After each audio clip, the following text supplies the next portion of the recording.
alhamdulillahi rabbil alamin alhamdulillahi rabbil alamin alhamdulillahi rabbil alamin mbiɗa salmina dental ngal mbiɗa salmina Sénégal mbiɗa jalmina julɓe fof jetti Allah no feewi Allah walli en kore jaam en juule jaam enen jetta Allah no feewi eɗen ñaago Allah tan yen battini mbowri yo Allah jaɓan en korka men o ko rewa Allah jaɓe mari en profite min juuro ceerno min dono ɗum waɗi duwawe dental ngal fof kono noon amin donomo minen e to banggue almuɓe e to banggue ɓinguagu to min keedito beelande Allah wallata en o ɓooya duusodirde men ha yeeso ha yeeso ha yeeso ha yeeso ha yeeso ha yeeso ha yeeso ko di ko yettude tan e salminde julɓeɓe fof alhamdulillah rabbil alamin e ñagade yo Allah rokken deƴal leydi he Allah addani en kisal Allah addani en e fof no mbawɗen wondirde e liggodirde e wallodirde e banggueji fof ko ɗum tan wonno erango en jetta Allah noon no feewi alhamdulillah rabbil alamin. Monsieur le ministre, situation leydi ndi seeɗa min jiino gara hen tan leydi ndi o situation no wayni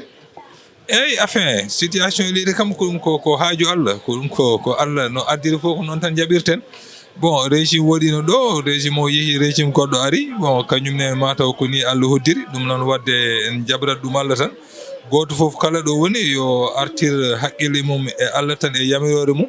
ko heddi ko afin badden hen tan ha e yeeso ko ɗum tan woni situation ɗum kam ala goɗɗum hen soko Allah ko noon tan ko jamanu ɗum noon en jaɓrat ɗum Allah tan no ceerno hewno wiide en ni ko Allah addante en lamɗo e saaha kala ɗum noon so ari kadi ko noon tan nanguirten ɗum ko ɗum tan woni ɗon en tout cas mbiɗe sal an to banggue ɗum ɗo holko woni programme uji ma ɗo e jamonuji garoji eyyi pour le moment programme uji ngala so wona programme parti min goni APR ɗum ko ɗum tan woni ɗon donc ha joni ko on programme min goni min keddeɓe yamirore président Macky Sall ɗum noon ko ɗon tan min goni ko ɗo min ñiiɓi so Allah jaaɓi te min ganniyi quand même wallodirde hen ha yeeso inchallah kaka o kadi ko le 26 avril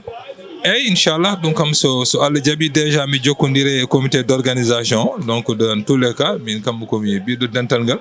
ɗum noon so Allah wurni en daka bon ko mbayrimi wadde ko inchallah mami etto luloyade so Allah jaaɓi balɗe sappo ɗe kam ma en ballodirten inchallah hikka e yamirore Allah alhamdulillah.